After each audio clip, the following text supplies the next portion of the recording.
Catflap Chats. Today I've got with me actress, stage and TV, singer, solo artist, support artist for some of the biggest names in music. Yeah.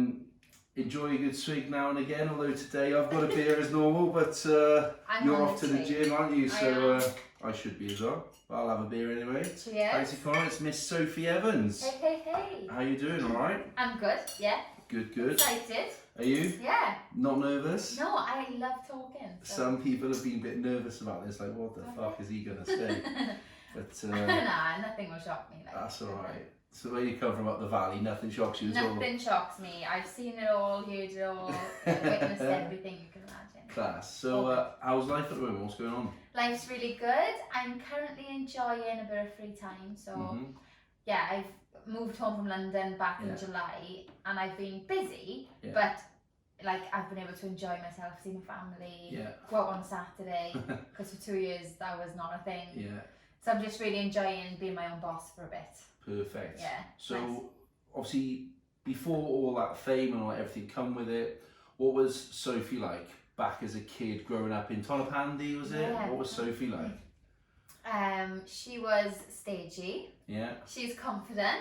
She was everything I am now, to be honest, just a little version of it. Yeah. I'm very close to my family, so I've always been really family orientated, really enjoyed school. I was a bit of a goody two-shoes kid. Yeah. I can see that. I was. A bit of a chatterbox. Apples in for the teachers?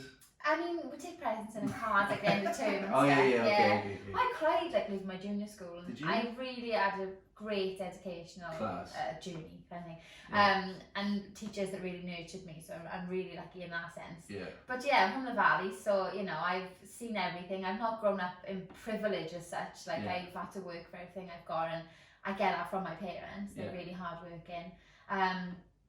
Yeah, I just loved growing up in the valleys and really struggled when I had to move away. Yeah. But you can't be a singer. What age did you move away again? I was just 17. And did you always know what you wanted to be and where you were going to go? Yeah. Yes, to an extent. So I remember being about 4 or 5 and singing constantly and putting on shows for everybody. And just like in the living room or whatever. And I'd sit down there and I got a little show, put a dress on, and I'd walk my sister in, she'd be like the tree in the background or whatever. So I've always been really into singing. Yeah. And then obviously you go to school and you learn about other stuff, and then you realise how hard it'll be to become that. You know, I didn't know anyone in the valleys that had done what I wanted to do. Okay. There probably are people, but I didn't know who they were. Yeah. I suppose it's different if you play rugby or football or whatever. Obviously singing's a massive thing in Wales. Yeah. But it was like, you'll be good, but you know, I remember going to a careers advisor, I don't know if they're still a thing anymore. I had my little careers meeting and it was like, what do you want to do? I said, I want to be a singer. Yeah. I want to be on the West End. And they were like, what else do you want to do? And I was like, I don't know, be a teacher. You thought about your A-levels and I was like, I don't know, I don't care. I did care, I wanted to do well, but I was like, you know, I think I'm good enough. Like I had the self-belief, I did have the self-belief because I had enough people telling me, but then you see those people on X Factor who've got people telling them they're good and they're really not. I don't watch it now. When it first came out, I used to watch it. You were on X Factor. I was, Yeah, that was one of the things I didn't know about you until today. Yeah, I did it twice actually. What's that like? That was weird, really weird, but a good experience. I was 14 when I did it. Okay. So, you know, for me it was really exciting. I got to boot camp. They sent me and my mother up to London because I couldn't go on my own because I was 16. And it was actually the year, so this is my claim to fame, the year I went, there was like 5 under 16-year-olds. Yeah. 2 of those being Liam Payne from One Direction. Shut up. Jade Thirlwall from Little Mix. Yeah. None of them got further than boot camp. Yeah. Jade goes back next year, gets into Little Mix, wins. Yeah. Year after that, Liam Payne goes in, gets into One Direction, and like takes off the world. But I'm like, hello, do you remember me? Do you keep in touch with them? Yeah, I keep in touch with Jade. And when I did Over the Rainbow, Liam got in touch class. around that time, but not since then, so it was a long time ago. But Jade, she came to watch me in Wicked. So brilliant, that's really nice. That's some story. She's awesome. That's class. I know, I remember, I've actually got a message on Facebook that I sent to Jade going, oh, do you think you're going to try again this year? I don't think I am. And she was like, I think I'll give it one last go. and she goes into Little Mix. Class. And I was like, oh my god, I could have been the 5th girl in Little Mix. Ring her up now. Drop her a DM. Like. I know. Do you need another one? Anyone struggling? Anyone in? I'll step in. Oh, that's so not many people know that, but like the Ronda leader picked up on it back in the day, and they came to my house and took a picture of me. Wales Online would have a field day with this now. I know. There'll be a story about how you could have been Little Mix. I know. You wait. I know, yeah. So obviously you're 14, 16 then, you had that, obviously that amazing experience, I suppose, has changed your life in terms of Over the Rainbow, but you were still doing bits before that? Yeah, as in like music, dramatics. Yeah, so you on stage before that still, like? Yeah, so I joined a local theatre group when I was about 7. Okay. So really young. But it, I wasn't the leads or anything. I was just wanted to be involved. Yeah. And it really does give you the grounding of how you should be as a performer, and it like hones that little craft that you've got. Yeah. So I did that until I was about 14, and then school kind of took over. And then the audition came up. Heard it on a Lane page on Sunday on the radio. They were like, look, Andrew Deb is looking for a Dorothy. Class. Some audition, they were in Millennium Stadium, and it was like freezing day in January 16th, I remember. And then I got through, and then I had to like go to my head teacher because I was in school doing my AS levels. And I was like, oh, I've auditioned for this thing, and if I do well, I'll need a week off school. If I do really well, I need like 3 weeks. And if I do like extremely well, I'm not coming back. And she was like, that's amazing, go for it. You've got to do what you love.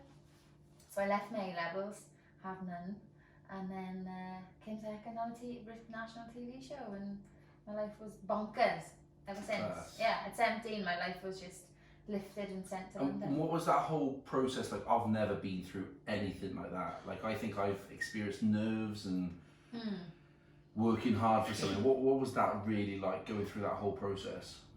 It was such a long time ago that I've kind of separated myself from it. I feel like I was a different person. Yeah. I was 17, I was confident, but I was really meek. Like, I've watched videos back, and the way I present myself, of course any 17-year-old is like a little bit unsure of themselves. So I'm just like softly spoken and just so happy to be here. Thank you for this opportunity, and just so gracious about everything. That I just did anything they asked me to do and didn't question it. Now looking back, I think that's the best way you could do something like that, because I think there was 10,000 girls auditioned. Jesus. I know, like 10,000 mad. And they picked 11 of us to be in the finals. Yeah. And every week we'd learn like a group number, a sing-off number, an opening number, a solo each, and it was just mental. It's a lot of work. In like 5 days. Yeah, we'd be in rehearsals constantly. There's no training like that. It was so intense. Every week for like 16 or 13 weeks, living in a massive like mansion. Yeah, and then one just getting booted off every week. Yeah, it's emotional trauma. It's traumatic. That's brutal. Because you get really close with these girls, because you live, eat, sleep, breathe, everything they do. And then, when one gets kicked off at the end of the week and you're like bawling, it's really traumatic. And I remember, so obviously we had the producers and the directors and everything of the actual TV show. Yeah. And then we had an acting and a singing and a dance coach who we'd stay with. Separate coaches or one person? So that was 3 different people. Okay, yeah. So you'd have the producers. You'd have the producers wanting to make this exciting TV program. Then you had the actor, singer, dancer coach wanting you to do really well and give the best performance you could give. So say it was like week 2, we all have absolute breakdowns when this girl gets kicked off. So the acting, singing and dance coach has a little chat with us, because when you got kicked off, you had to sing Over the Rainbow through your tears on this like crescent moon flying off in the sky. That's savage. That's absolutely brutal. And take your shoes off and give him a Android Weber. Do you walk around in little ankle socks? Oh, honestly. What's he like? I really liked him. Yeah, and he's not the most normal person, but he's kind. Yeah. He's a genius, and I think sometimes some people can't communicate with geniuses. Yeah. But I really got on with him. I think he's a really nice guy. Yeah, so the producers were loving, oh, look how emotional these girls are, this is great telly. And then the acting coaches were like, you need to be strong for your friends, don't cry, cheer them on. So week 3, none of us cried, because we were like, we need to be strong for our friend. Yeah. Producers came in and were like, do you all hate it? Look, like none of you liked it. You should all be crying. Can't Like, fucking win. Yeah, I was like, I don't get what's going on. Yeah. Like, that was when I first had the taste of this is TV. What TV's really They like. want to make a story and Yeah, of not course. just create, a superstar at the end. No, it's They want- it's for the viewers. Yeah, a and I was pleasure, like, isn't it? I don't know if I should cry, smile, what do you want me Yeah. to do? Like, we did little puppets, but it was awesome. Class. And the girl who won it, so Danielle, Yeah. what's she up to now? Do you speak to her? Is she still doing it? We do, and we're not close. Yeah. There are girls on the show that I'm a lot closer to, but Yeah. I'm still, there's one, Lauren, she came third, we're like really, really good mates. Yeah. But Danielle, she won and kind of went off and did the part, and obviously I think she struggled a little bit with me being the understudy. Yeah. Because that was never in the plans. Yeah. So it wasn't like you enter this competition, if you come second, you will be the understudy kind of Course. thing.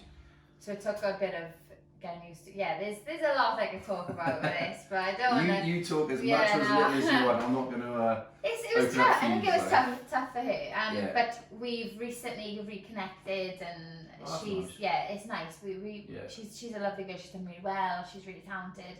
But I think at the time it was just a bit of a strange situation for her to cope with. So from there, obviously with the Wizard of Oz, then she was Dorothy. Yeah. But you were the alternate. Is alternate. The Is that So like Tuesdays or Thursdays? I was did it? every You would, Tuesday. so she could have a break. Yeah. That. So okay. basically, it's a really good marketing decision by Andrew Lloyd Webber's team, because being Welsh, I don't think people from other countries quite get this, but the support is mental. Unbelievable. It's really, really awesome. I was so lucky because Tuesdays became Welsh Tuesdays. There were bus loads of people coming up from, I think, Edwards or the National Express did a package where you go up and watch the Sophie Sophie Evans tour. Yeah. Class. They even made the show half an hour earlier so that people could get home a bit earlier to Wales. So obviously he capitalised on the Welsh support. Yeah, of course. And then had the winner. Yeah. So it was really great for me because they'd like put my face outside the theatre on a Tuesday and then change it back to Danielle on a Wednesday. It was perfect for me. If I had won, I think my head would have exploded. I wouldn't have known what to do. Too much, is it? Too soon? Or? The pressure. Yeah. Oh, even when I recently did Wicked, the pressure of having to do 8 shows a week and being the name is really intense. Is it? I can't imagine any situation I've been in where the pressure is like, I've had a boxing match once or a few times. No, you boxed. Yeah, I've had a couple of fights, right? Go on. And the pressure, the nerves, and there's only 400 people in there, and no one cares if I win or lose. They want to see me get sparked clean out. But the pressure, the nerves, I was like, I couldn't do 8 times a week. You're full on, like. I know, it's hard. So I always remember, so Graham Norton was the presenter on the TV show. Yeah. Really nice guy, by the way.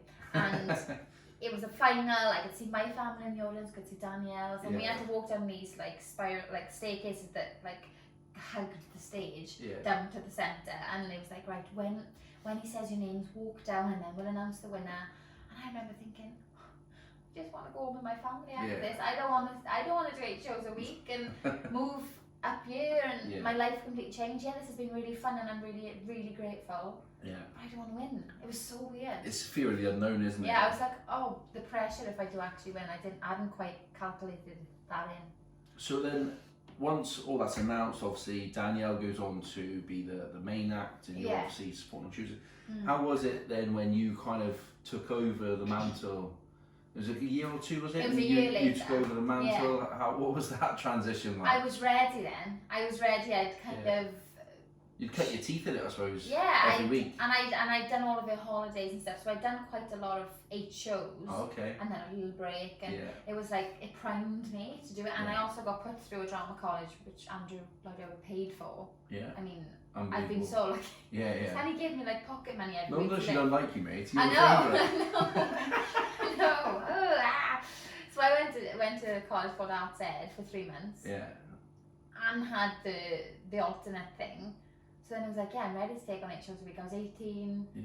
Knew myself a bit more. Mad, you're that young and. I know. That's then you can age at 18. It's just I did. Are you the youngest? I was the youngest Dorothy, and I was the youngest Glinda. Okay. But yeah, so it's it is weird to think I've conquered so many of my goals and I'm only 26. It's actually a weird one because I'm like, I don't know what else I want to do. I've kind of done so many of the things I wanted to do. Would you go back to, I was going to ask you this later, but would you go back to the West End? Yeah, definitely. I mean, I audition all the time. Are you? But it's, to do 8 shows a week, I want to love the show. I wouldn't just take a job. What's your perfect scenario? What's your ideal character or show? Well, Glinda and Wicked was my ultimate. Yeah. But now I've done that. I'd love to be in Les Mis. Oh yeah. I think that's a real, solid musical. Everyone knows it. Once you've done Les Mis, I've done Les Mis. That's cool. West End royalty. Yeah. And then Matilda is really nice. Oh, Miss Honey and Matilda is really nice. There's a couple, but again, when I finished Wizard of Oz, I thought nothing will ever top that. Yeah. That feeling of the first show, I was like, that's the pinnacle of my career. I'm not going to get any higher than that. West End wise, musical theatre wise. And then Glinda happened, and I was like, that's it. I'm not going to get any better than that. Yeah. I don't know what'll top it. I don't know if I'll get that feeling again. You've done bits of TV? I have, yes. Yeah, I've done bits and bobs. Yeah, I've done random stuff, really random. Is that something you would try and get into or try and do? Yeah, that would be perfect because they treat you really nice on TV. They pick you up from your house, take you to set. There's breakfast waiting. Yeah. So I've done 2 films. So films would be something I'd love to get a few more cameo roles. I'm not gonna be your next Angelina or anything, but you never know, maybe passenger in the bus number 5 or something. I'm free for it. 4th person in the queue test. Yeah, I'm there. But it's so cool, doing films. So I finished Wizard of Oz, and then I had an audition for The World's End, which was a film with Simon Pegg, Nick Frost. Edgar Wright was the director who directed Shaun of the Dead, Hot Fuzz, loads of stuff. Yeah. And I was like, oh, this would be really cool if I got this. And I ended up getting it, and I was like, oh my god, maybe I'm really talented. I'm getting all this work. I'm really good. So I went on to do that, and they are the most amazing men I've ever worked with. So down to earth. Martin Freeman was on. Oh yeah, I love him anyway. I know, and at the time he was filming all the promo for The Hobbit. Oh yeah, of course. I'm a big Lord of the Rings fan, so I was like, oh my god, how was it in New Zealand? How was it working with, on the set and everything? And he was so open to talking about it. So that was a really amazing experience. And Simon Pegg, after I did The World's End, I released my first album. And I had a gig in London that I told him about, and he was like, oh, I'll come. And I was like, what? Class. I was like, sorry, 100-seater place. He's like, oh no, if I'm free, I will definitely come. He came on his own and just sat with my family, and I was like, you really did not do that. That's so kind. Class. So I've been really lucky to work with some legends, really. Yeah. That's amazing. I should keep going now. It's that's the dream, isn't it? Yeah. It's a nice little story. I was seeing when I was doing a bit of research, trying to know a little bit about the person I'm chatting with, and I seen at the same time as all that was going on, Wales did were you the 5th sexiest woman in Wales as well? How's that career gone? Well, do you know what? I went, I'm sure they did another one, and I came second. Oh, did you? Oh, I didn't see that one, sorry. I came second one year to Eve Miles, which I'm like, fair enough, she's fit. Yeah. But I think they've abolished. Have they? Abolished Sexist now, is it? Yeah. FHM used to do it, didn't they? Did they? Yeah, I mean, but to be fair, the Wales, who was doing a Western Mail, I think, they made it a bit more classy because it was about success as well. That came into it. So yeah, I came second one year, and I was like, oh, pinnacle of my career. Made it now. I just don't know where else I can go from here. Yeah. I'm just signing stuff left, right, and centre. Who wants Pic selfies, all that shit. Yeah. What was it like? Obviously, you're running your own. You're head of obviously Wizard of Oz, and you obviously did Glinda after. What was it like when you were on stage with people like Michael Ball, and you did Lord of the Dance? Is that right, Michael Flatley? I forget I've done half these. That's things. what I was looking at all these things. I knew a bit, and then I was looking at these things, and I was like, well, I know who that person is. I know that. I know Lord of the Dance. My dad loved it. We had the video, I think. Oh yeah. We had the Andrew Lloyd Webber, Jason Donovan. Jason and Technicolor Dreamcoat video. So I was looking, I was like, oh, my childhood, I kind of know these things here. Yeah. What were those experiences like? When they come around, they are crazy. Lord of the Dance, for me, was the easiest job I've ever done. I sang 3 songs, wore stunning ball gowns, and the dancers are the ones that work really hard. So it was like a kind of turntable for me. I got to sit down a little bit and just enjoy the experience. And Michael Flatley, I was like, you are so famous. Yeah. Because I was lucky enough, so I did a little stint in London. Then we did 3 months on Broadway. Class. Then we did. What was that like compared to the West End, Broadway? Oh, I love them both. For me, like, I feel like the West End's got a bit more class. Yeah. But Broadway is like sparkle. Is it? The jazz hands, like everything's All so glitz. over the top. Yeah. But we were in a massive theatre. I lived in New York for three months with Lord of the Dance. And I was thinking, what? Like, they put me up in this amazing apartment. Yeah, it was amazing. Like, thinking back, it was unbelievable. And then we did an American tour, which finished in Vegas at the Coliseum, which is a bit like Celine Dion thing. She was like my absolute idol. And that was his last show ever. And I was thinking that, like, I'm just riding this crazy wave because I'm singing a couple of songs, and Michael Flatley, the highest paid dancer of all time. At one time, he was on something like £1 million show. He was. I mean, it's when I was younger, but I'm a bit older than you. But he was mental famous. Yeah, that like guy. so famous. Ridiculously famous. He's now retired, but the show still goes on, and I travel the world with it. Like, what more can you ask for? Traveling with your job is just amazing. And yeah, supporting people like Michael Ball and Russell Watson, I've sang with Alfie Bow, who are all like big dogs in the musical theatre. Only Men Allowed, Only Men Allowed. I'm touring with them again now in December. So gay tickets. We'll put a link out after. Put a link out, yeah. So all of these amazing people have asked me to support them and stuff. So it's really, really cool. Class. And I remember, I remember seeing this myself when it was Wales, France. I won't go into too much, but Wales, France, 2011 World Cup. Obviously, didn't go to the Whale of Welsh that day, but you got to sing the national anthem. I did. Now, what was that like? See, that was a dream of mine. I've always been into rugby. Yeah. Like, since I think every person in Wales. I know, but my mother's not. My dad kind of is, but it was my nan that really got me into it. Yeah. She sadly passed away at the beginning of this year, but she was mad into rugby, so I'd watch it with her. And yes, the love came around about 12, 13, and I'd always sing. I learned the anthem as soon as I could, and I'm so proud to be Welsh. So when they said, "Oh, we're doing this big screening," because obviously the game was in New Zealand, is it? Yeah, was it in Auckland? In Auckland, so it was like, we're going to have you and Only Men Allowed with 70,000 people in the crowd. Yeah. We are going to do an anthem at the same time as they do, and it was unbelievable. Class. And then I got asked to do the anthem I used to be the anthem singer for FAW. Yeah, that's right.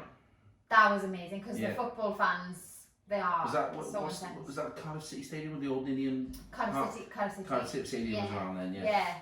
I think I did Wales, Croatia, and Wales, Belgium, I think. Yeah, so they were the qualifiers for the Euros. So that was amazing, because obviously that all went really well for them. Yeah, of course. So I've been really lucky. Wales really looks after me. That's why I think I always love coming back. I can't see myself.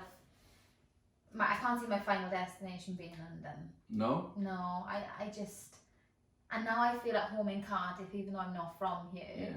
I've built such a lovely friendship network, and obviously the Valley's only 20 minutes, half an hour up the road, and London's only 2 hours. That I feel like this is where I'm going to settle, and I'll definitely live in London again. Yeah. For a bit of time, but can't see myself. Is it tough? Obviously, when you obviously with Ellis when you were in London, and you obviously were playing Glinda. What was that like? Is that tough being? It is tough. Did you get to come home a lot? I used to come home at least every 2 weeks, so I'd only have Sundays off. Yeah. So I'd drive home after 2 shows on a Saturday. Bloody hell. It was hard. It was hard. What time do you get home? Like 1, 2 in the morning? Yeah, I mean, I drive very fast, so I get home quite quick. But get home about 1:30, something like that. 1:15. And then I'd have Sunday at home, and then I'd take the train back on the Monday or drive back, whatever. But luckily there was another girl in the show from Llanelli, so she'd come home quite a lot. I think it's a Welsh thing, like we can't not come home. I think until you, I'm not from here, and until you move here, and I've been here a fair number of years now, I think that people just don't understand the Welsh. I know. It's very tribal, but they look after their own, but it is so homely and salt of the earth. Like, I could go to friends' families. My friends might not be there. Knock on the door and go, I'm just passing by. In you come, fed, cup of tea. Do you want anything else? Can we do anything else for you? And I'm like, the hospitality is unbelievable. It is. The people are great. You know, there's never really any trouble around on match day and stuff. Like the place, you know, that's why I stayed here. You know, I could have lived anywhere, and I stayed in Cardiff. Yeah, it is, and like Welsh people, the people like in the show. When I'd say I'm going home again this weekend, they'd be like, oh my gosh, why are you going home all the time? They'd be from, say, up north somewhere. And there's a nice family feeling up there, and a lot of them would go home, but it was never as much as the Welsh people. There's a couple of Welsh people in the show, and just so tight knit. Yeah, always wanted to come home and see our family, and our families would always come up and see us. I can't function without my family, and whether that's a good thing or a bad thing, I don't know, but I feel so lucky to have the family and friends that I've got, that I make sure I make the effort and come home and keep those bonds, you know. And they come down quite a lot of it, I can imagine. Yeah, I mean, you know, they love a trip down. Yeah, of course. Hey, we'll come up for the weekend. Get out the valley for a weekend, go and see something else. But yeah, it is hard. Long distance relationships are hard. I mean, that's obvious. But it's just about making effort. Like, I would obviously be knackered, but I'd rather be knackered and feel fulfilled in like seeing my boyfriend than miss him terribly for weeks and not be tired. Yeah, no, I get that. And like, love is stupid. Hey, look, we've all been there. We've all fucking been there, trust me. When, what, I've never done 8 shows, I've never done 1 show a week, right? I'd be fucking awful. I'd be like standing at the back like as a tree and just like that, right? What do you do to get away from that when you're, especially in London, the hustle and bustle of that? What do you do to relax, calm down? If people troll you, how do you deal with all of that stuff? Yeah, it is intense. I do like drinking, but it's not my answer to everything. But for me, I wanted to make sure I had a balance, a party hard, work hard, party hard. Like you can do both, happy days. If it comes to a point where your work's being, faltering a bit, you party less. But I like a night out, or I love going out for food. I love brunch. Like I just love food, eating, socialising. I do love going to the gym and like making sure I'm healthy. I do like to keep a bit healthy, but then I love pizza every other day. So I just keep a bit of balance. That's just life. It's just life. But other than that, I don't know how I chill really. I can be quite lazy if I let myself. I think you can. Oh my god, I can lie down all day. I can Netflix binge like no one else and not feel guilty about it. But what are you watching at the moment? I'm watching The Affair. Oh, okay. At the minute with Dominic West, who I've actually worked with, which is really cool. And I've watched loads. I've watched like I Love You Now Die. Have you seen that? Oh yeah. Oh my god. Mental that is. Me and Alice were completely split on our decision at the end of that. That's mental. The Capture, The Confession. Oh yeah. Both of those. Yeah. I love that's my cup of tea. Yeah. I mean, really into crime. I listen to loads of podcasts. Yeah. So I was like, yeah, I'll definitely do this. Yeah. I listen to a true crime one at the minute, and it's melted my brain a bit. Is it? Yeah. Which people one? are terrible. Red Handed it's called. Oh, I've not got that one. Oh my god. Like some of the stories are blowing my mind. Yeah. I just can't believe these things happen in the world. Serial was a good one. It was like an 8-part one. Yeah. That guy, Adnan. Yeah. Adnan What do you think Syed. about that then? I don't think he did it. I'm like 51-49 on that. Yeah, like, honestly, I am the same. I just haven't got a clue. It's mad. Stuff like that keeps me up at night. Oh yeah, I know. Making a Murderer. Yeah. Like, I can't. I just can't. They didn't do it. Making a Murderer. I think we could do a whole nother podcast on all these different Oh my god, I could shows literally talk about it. Yeah, we could. Yeah. Berserk. There's one where are they now? Is it? Like the 5 When They See Us? kids. Oh, When They See Us. Sorry, is it the 5 kids? Oh my god, that broke my heart. I watched one episode and I had to turn it off because I was so angry at the institution. I know. It like boiled my blood. I couldn't watch anymore. It's so upsetting. Have you seen the?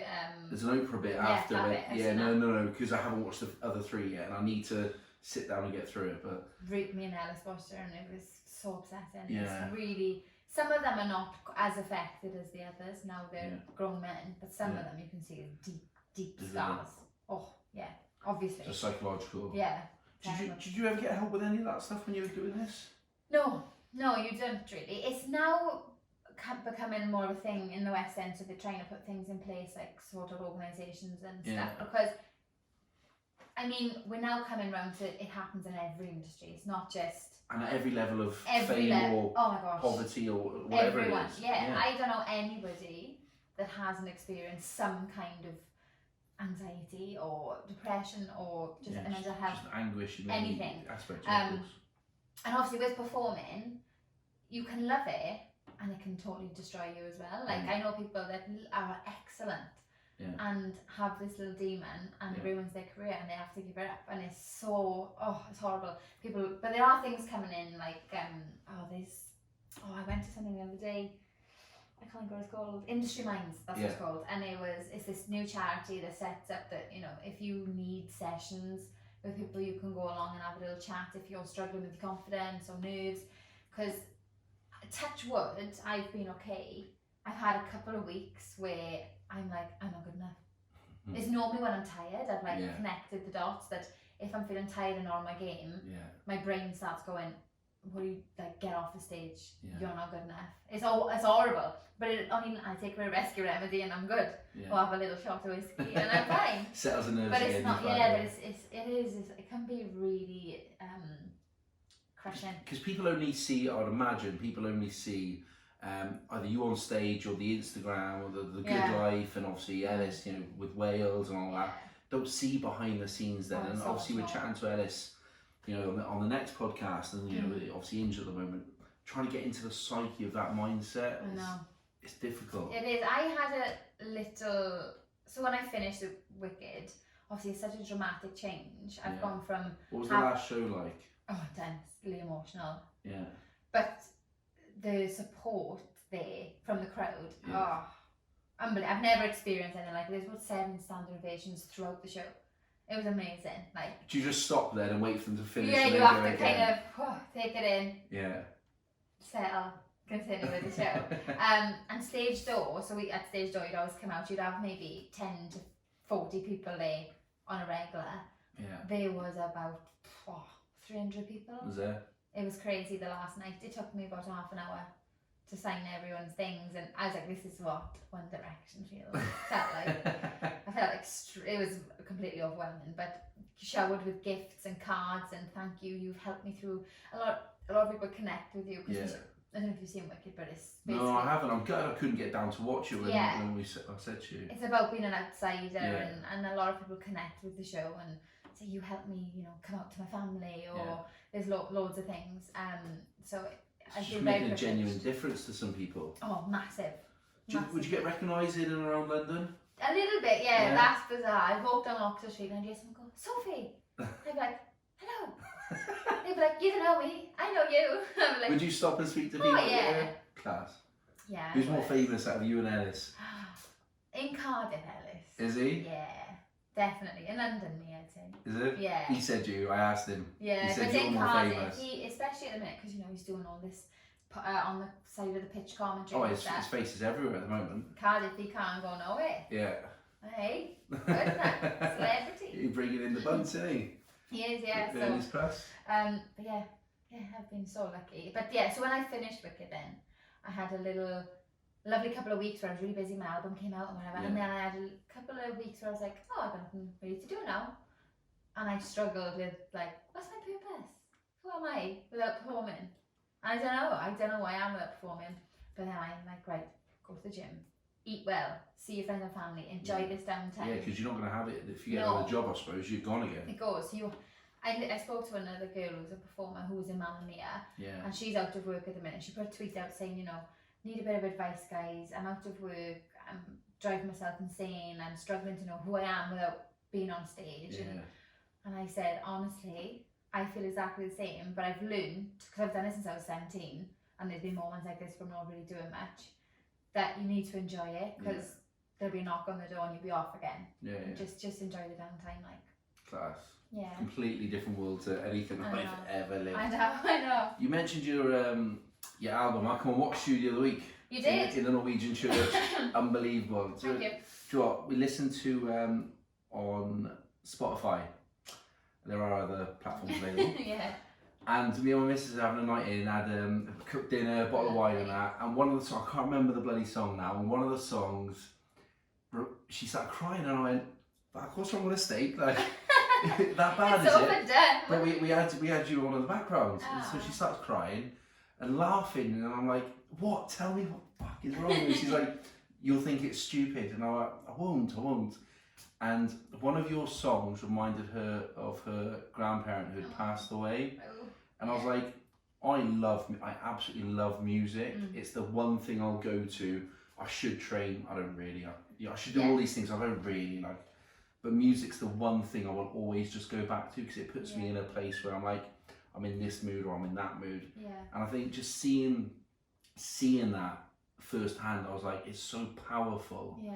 So obviously with your album coming out, what's the reception been like? It's been awesome. Is it? So good. Yeah, I was a little bit nervous to bring it out because I mean, I funded it all myself. So it, I was like, I'm putting a lot of money into this. Is it worth it? Is my profile big enough? And it's been completely awesome. I've sold a lot more than I expected in the first couple of weeks, which is amazing. The response has been fantastic. I have no negatives, which is really good. And I've had people saying, there's something on here for everyone, and this song reminds me of my grandparents like that, or I want this to be my first dance, I've had that, and I'm like, the fact that my voice moves people, and it's really cheesy, but that makes me happy. It's amazing, right? It's knowing you and your Valley's accent, and then you've got this powerful voice on stage, like watching you. I absolutely loved it. I'll come to more of your gigs. Thank you for coming. Stuff like that, I absolutely love. Yeah, there are some more. I'll tell you about them in a minute. We'll put them up on Twitter. But it you get goosebumps and that, and then you talk to you, and you're like, mate, you're just like an average bird out, on a night out, like Valley's accent, up for a good time, like. I know. What are people like when they see you? What are they like when they're messaging you? Do they ask for more from you, or are they just like thankful that you've done what you've done? They are thankful, yeah. They are like it's hard because I've got such devoted fans that followed me from Wicked or followed me from The Wizard of Oz, or just because I'm Welsh they follow me for whatever reason. I try and be as friendly as I can with everybody and grateful to everybody. Yeah. But there has to be a barrier. Like, especially with Wicked, we felt the fans are intense. What was that, 8 shows a year? For 2 years, was it? 3 years? 8 shows a week for 2 years. Sorry, 8 shows a week for 2 years. Yeah, so That's a lot of people. It is, and people come and they come, every Friday, so they come like every week, so you see them, you get to know their names, and like they are so lovely, but I didn't realise that. There's a lot that goes on in between them as well, because they're like, I'm the best fan. And then they'll be like, no, I am. And they'll have an argument. And it's like, oh, what, like in your Instagram? Yeah, and honestly, you're all really appreciated. I'm so grateful for all the gifts you buy me, but I'd really rather you didn't spend your money, because I feel really guilty when they're spending money on me. And I'm like, you're already buying a ticket.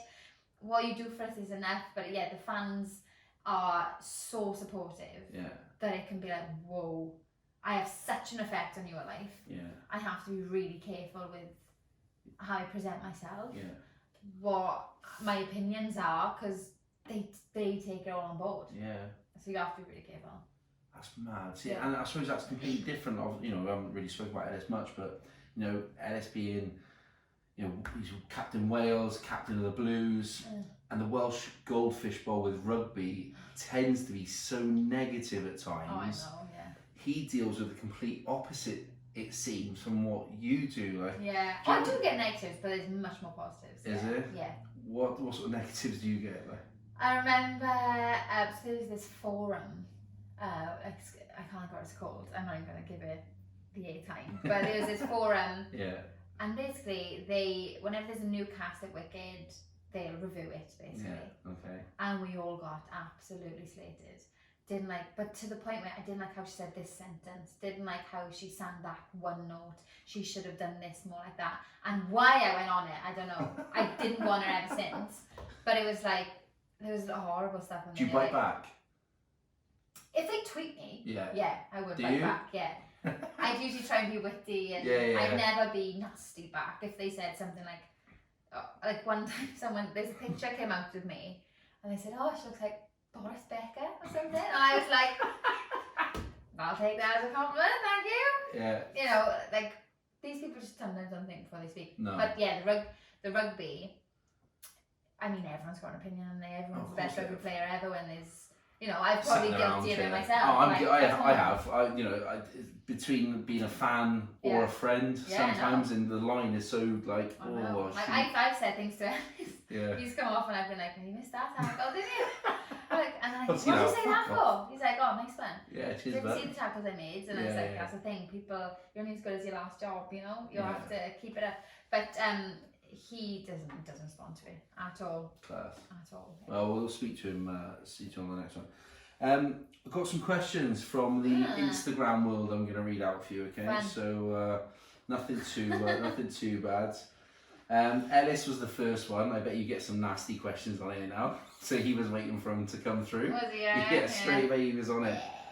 So we had one of my mates, Luke from back home, go, if you could have any superhero power, what would it be? Ooh, I think I'd like to fly. Fly. That'd be cool. Yeah. That would be cool. Because I get to London really quick. Oh yeah. Oh my god. Like 10 minutes. Yeah. Bang. I could work there all the time and live here. Oh, that'd be great. Yeah. You come home every night. I'd go home every night. Flight. Yeah. Flight. There we are. Yeah. Happy days. So Constance BCF goes tips for dealing with performance nerves before you go out. Yeah, that's a tough one because everyone's different. Personally, make sure you are as prepped as you can be. Control the controllables because that's all you can do. Make sure you've had enough sleep, you've drunk enough water, you know your song, you know your lyrics, because I've often turned up at a gig and gone, I should have practiced more, and that's my own fault, and then I'm nervous.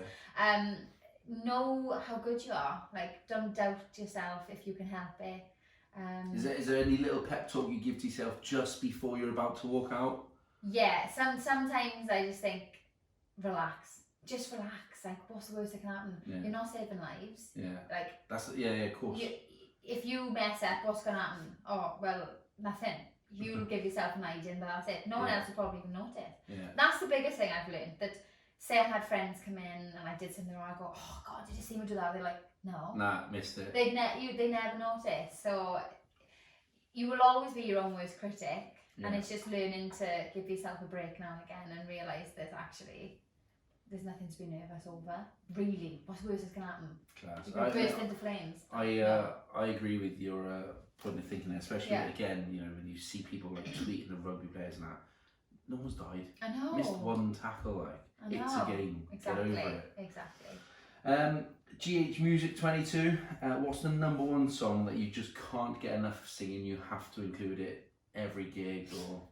I think Imagine, John Lennon. I just think I've done charity gigs. It really fits that. And often I'll cry.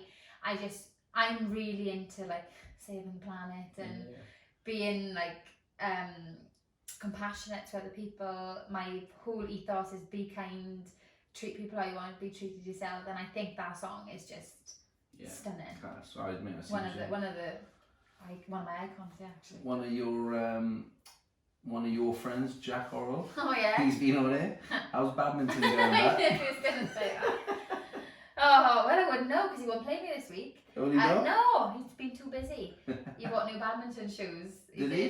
New shoes? He's trying to wear them in a bit. Do they not just wear normal trainers? No, they have like proper court shoes. I'm not quite there yet. I do have a racket, but not shoes. Okay. Yeah, I'm waiting for my next opponent, to be honest. Time to man up, is it? Yeah, exactly. Chris 78. Have you done panto, and which would you choose if you were gonna do it? I haven't done panto, no. I did try and find something on this when I saw the question. I haven't. Like a lot of friends have done it, and it's hard. It's 12 shows a week. If I could pick one, probably be. I don't know. I haven't actually seen that many. Maybe like Sleeping Beauty or something. I don't know. Yeah. One of the princesses. One of the princesses, definitely. Not a fairy godmother. I'm a princess. Lauren Pewsley, she just basically said her mum's in VRV. My mum. Her mum. Her mother. Is in VRV. Don't know what that means. No. But she's bought tickets for OMA. Oh, okay. She's in VRV. What's that? I don't know, mate. It was literally, that's how it came through on Instagram. I'll show you after. But little shout out for Lauren. Oh yeah, yeah. She's coming to see OMA. That's brilliant. Maybe if you come to OMA, you can come and see me, buy my CD, and explain to me what VRV means. Darcy Tish. Yes, I know Darcy. Darcy? Yeah, I do, yeah. She misses you lots. And can you do a masterclass in London?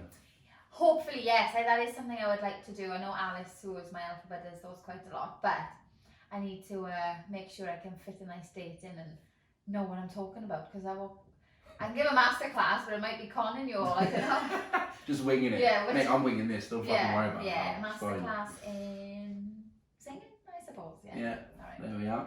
And Emily Walpole, what was the most challenging part about playing Glinda? Hi Emily, by the way. Emily's like my biggest fan ever. She's amazing. The most challenging part was keeping the energy every single day. The singing becomes kind of second nature, but sometimes you'd wake up on a Wednesday morning and we had 2 shows on a Wednesday and I think, how am I going to do this twice? How am I going to be this happy, smiley, bouncy girl all day? I don't know. And then you take some Propolis and you crack on. Couple of cans of Red Bull. Yeah, oh my god, yeah. Shot the whiskey and off we go. Happy days. I've got some questions for you. Okay. I've spoke to Ellis, alright? Oh god. So I asked Ellis a couple of questions. These better not be embarrassing, because he knows way too much from me. No, they're not embarrassing. I was just to see how much you know about each other. Alright, okay. Yeah. When's your anniversary? January 16th? Oh, yes, yeah. I thought you were going to wobble on that first one. Well, it is, but then there's a bit of a blip, and now God knows when no new one is. But that's our original. That's what you told me. Yeah. When's his birthday? April the 29th? Yes. What year? 93. Yeah. I always get one of my best friends April 25th, so I always get him. We were 2 from 2 just about. There we are. What would be his last meal? If he had to pick one meal, what would it be? Pizza? Yes. What type of pizza? Dodo? No. I don't know. He didn't say. I'm asking you. Oh, he didn't say. Oh, it'd be like meatballs on it and chicken and pepper, like meaty. Although he's going vegan. Like I'm assuming he's gonna go vegan. I can just see. Is he on the way? Is he? Yeah, he watched the program and now he's don't know if he's coming or going. Fair play. He's like, I've been plant-based all day, and then he had a steak last night and was like, I don't know if I'm ready to give this up yet. I said, Piz. A little moderation, a little bit, that's fine. Yeah. What was your first date? First proper date? We went to the cinema and Nando's. And what did you see? Twilight. No. No? No? Oh. Super 8. Yes. Yeah, that wasn't our first date. That was the first time we went to the cinema in a group. There was like 8 of us. Okay. The first time we went on our own was Just Nando's on your own. Oh, okay. and Twilight. Yeah. Cheeky Nando's. Cheeky Nando's, and so at the time he was like in the Carl Blues Academy, I had no money. And I was earning good money for a 17, 18-year-old, and I was like, I'll get this. He was like, do you want me to get it? I was like, no, I'll get it. And he's like, no, we'll split it. And I was like, okay. So we had all that palaver. I can't let anyone pay for me, I got this real thing. You together from school? So we didn't know each other in school, no. We met in Oceana in Cardiff. Oceana on Monday night? I think it was Monday night, yeah. Monday night Oceana. Used to love that. They were Jack or Elle, actually. Yeah. Yeah, I'm thinking, oh, he's alright. And then didn't see each other for months because I lived in London. And then my friend was dating one of his friends. And they didn't really carry on the dating. And we did, So. Just slipped in there on the side. I said to his face, I'm such a creep. I went on his Facebook, got his mobile number. Shut and up. text him. Like, that's bold. I was like, oh yeah, it's Sophie's. And he said, oh, Sophie. I was like, nice one. Nice one.